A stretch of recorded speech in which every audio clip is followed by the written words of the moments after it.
Students, मैं Sunita Y Tiwari, Shri संत गाडगे महाराज हिंदी विद्यालय Bhusawal.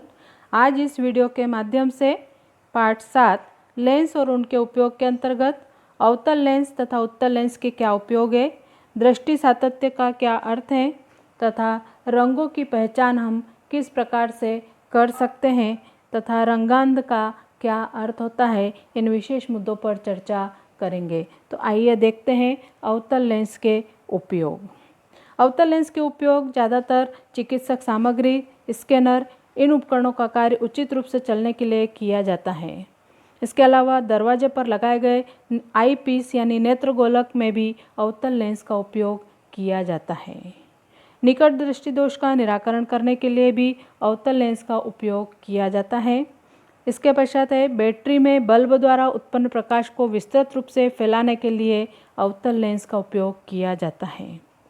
Camera, दूरबीन तथा दूरदर्शी इन उपकरणों में भी प्रतिबिंब का उत्कृष्ट दर्जा प्राप्त करने के लिए नेत्र लेंस के आगे या नेत्र लेंस में अवतल दर्पण का उपयोग किया जाता है, जिससे प्रतिबिंब जो है वो स्पष्ट रूप से दिखाई देता है। अब देखते हैं उत्तल लेंस के उपयोग। उत्तल लेंस का सबसे सरल जो उपयोग है वह सरल सूक्ष्मदर्शी में सिंपल माइक्रोस्कोप में किया जाता है, जिसमें कम नाभ्यंतर वाले लेंस से सूक्ष्म वस्तु का बड़ा आभासी और सीधा प्रतिबिंब तैयार होता है। घड़ी दुरुस्ती के लिए और उनमें दोष खोजने के लिए भी उत्तल लेंस का ही उपयोग किया जाता है। दूसरा है संयुक्त सूक्ष्मदर्शी यानी कंपाउंड माइक्रोस्कोप, जिसमें छोटी वस्तुओं को देखने के लिए सरल सूक्ष्मदर्शी का उपयोग किया जाता है, परंतु रक्त पट्टिकाएँ, प्राणी और वनस्पति कोशिकाएं, बैक्टीरिया देखने के लिए संयुक्त सूक्ष्मदर्शी का उपयोग करते हैं। संयुक्त सूक्ष्मदर्शी में नेत्र लेंस तथा वस्तु लेंस ऐसे दो उत्तल लेंसों से बना होता है और इन दो लेंसों के एकत्रित परिणाम से अधिक आवर्धन प्राप्त किया जा सकता है और स्पष्ट प्रतिबिंब हमें दिखाई देता है। तीसरा है दूरदर्शी तथा दूरबीन में भी अधिकतर दूर की वस्तु स्पष्ट रूप से और आवर्धित रूप में उनके सूक्ष्मतम हिस्से को देखने के लिए दूरदर्शी इस प्रकाशीय उपकरण का उपयोग किया जाता है। जैसे तारे, ग्रह, खगोलीय पिंडों का विस्तृत दर्शन करने के लिए दूरदर्शी का उपयोग किया जाता है। तो इन दूरदर्शी में भी ज़्यादातर उत्तल लेंस का ही उपयोग किया जाता है। प्रकाशीय उपकरण जैसे उत्तल लेंस का उपयोग कैमरा, प्रोजेक्टर, वर्णपट दर्शक आदि विभिन्न प्रकाशीय उपकरणों में भी इसका उपयोग किया जाता है। उत्तल लेंस का उपयोग दूरदृष्टि दोष के दूर करने वाले चश्मों के लिए भी किया जाता है। अब देखते हैं दृष्टि सातत्य यानी परसिस्टेंस ऑफ विजन। जब वस्तु का प्रतिबिंब नेत्र लेंस द्वारा नेत्र पटल पर बनता है, इसी कारण वस्तु हमें स्पष्ट दिखाई देती है। वस्तु दूर करने पर प्रतिबिंब भी नष्ट होता है और हमारी आँखों के संदर्भ में वस्तु दूर करने के बाद भी 1/16 सेकंड तक प्रतिबिंब नेत्र पटल पर वैसे ही रहता है और इस परिणाम को ही दृष्टि सातत्य कहते हैं। तो इस प्रकार ये जो नेत्र पटल पर जो संवेदना रहती है, इसके परिणाम को ही दृष्टि सातत्य कहा गया है। ऐसे अनुभव हम अपने दैनिक जीवन में कर सकते हैं। अब देखते हैं कि हमें रंगों की पहचान कैसे होती है। मानव के नेत्र का नेत्रपटल अनेक प्रकाश संवेदी कोशिकाओं का बना होता है।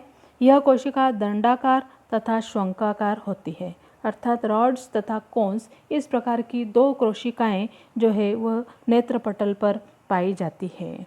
दंडाकार कोशिका अर्थात जो रॉड्स होते हैं वो प्रकाश की तीव्रता को प्रतिसाद देती है तथा मस्तिष्क को प्रखरता या धुंधलेपन की जानकारी देती है, जबकि जो शंक्वाकार कोशिका होती है यानी जो कोन्स होते हैं वो प्रकाश के रंगों को प्रतिसाद देती है और नेत्र पटल पर प्रतिबिंब के रंग की जानकारी मस्तिष्क को दी जाती है। इस कारण रंगों की संवेदना और पहचान हम रॉड्स कोन्स की सहायता से कर सकते हैं।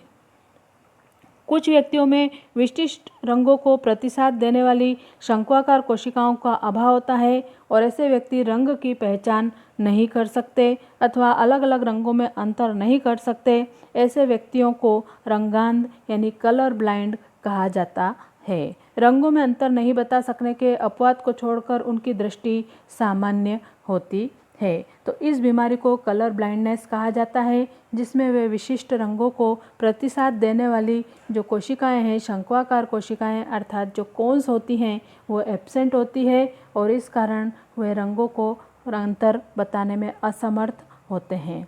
ऐसे व्यक्तियों को कलर ब्लाइंडनेस की बीमारी होती है, जिसे रंगांध भी कहा जाता है। इस प्रकार हमने यहाँ पर अलग अलग उत्तल लेंस के उपयोग, अवतल लेंस के उपयोग, दृष्टि सातत्य तथा कलर ब्लाइंडनेस को समझा। अब इस वीडियो पर आधारित कुछ स्वाध्याय दिया गया है जिन्हें आप अपने वीडियो के माध्यम से हल कर सकते हैं तथा इस जानकारी को नोटबुक में एकत्र कर सकते हैं। सभी प्रश्नों के उत्तर आपको अलग अलग पार्ट्स में उपलब्ध रहेंगे। Thank you.